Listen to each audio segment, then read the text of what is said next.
Hi mga katambay at welcome sa ating panibagong video. Spoiler to para sa chapter 1067. May mga malalaman na naman tayo kay Vegapunk at sa Ancient Kingdom. Ano kaya ito? Pero bago tayo mapunta dyan ay alam mo na, like and subscribe at pakihit ang bell para maging updated sa mga parating na video at pakilike na din para mas marami pang makapanood at makabisita sa ating channel. Okay, alamin na natin ang spoiler. Let's go!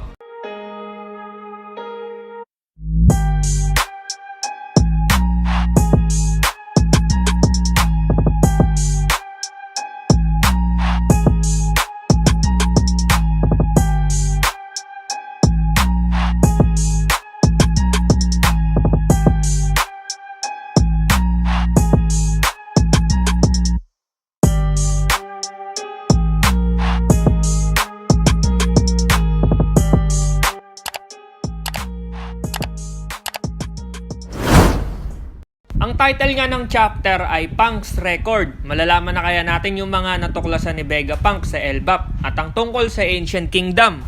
Ayon sa spoiler ay itong si Judge at si Caesar ay nag-away. Di natin alam kung ano yung pinag-awayan. Pero ang hula ko dito ay yung tungkol sa nangyari nga sa Whole Cake. O baka dahil ando si Caesar sa kaharian ni Judge. Anyway, ito nga. Nasabi na sa spoiler na itong si Dr. Vegapunk ay isang devil fruit user na nakakain ng brain fruit na kaya nga daw nitong mag-memorize o matuto ng napakaraming kaalaman.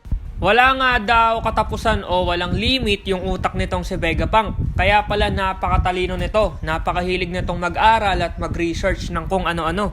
Kasi nga ay limitless yung kapasidad ng utak nitong si Vegapunk at kaya niya sinabi na lahat nga ng natuklasan ng Ohara ay nasa utak niya.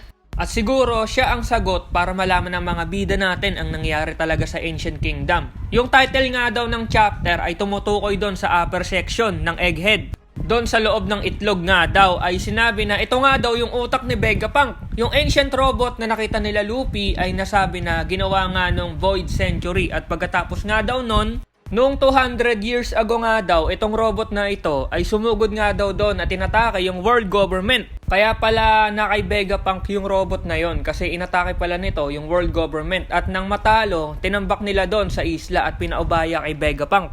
Dito na din siguro hinalungkat ni Vegapunk yung robot at dahil matalino, dito niya nakuha yung mga design at kung ano yung mga pyesa.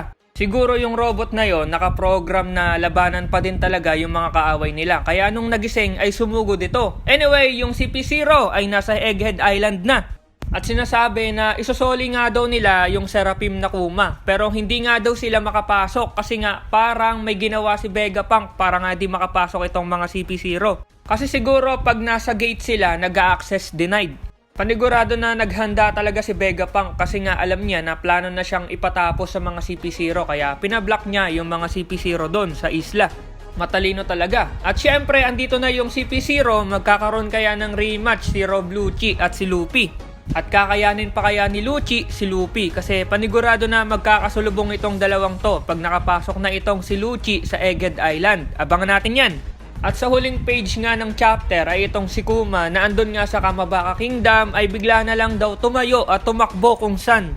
Ano kaya ang nangyari? Nadetect kaya niya na andun na yung CP0 sa Egghead o talagang sira na yung katawan nitong si Kuma? Break next week mga katambay, abangan na lang natin yung full chapter. Saglit lang yon, bukas baka ma-upload na natin. Salamat sa pagnood at see you sa next video. Over and out!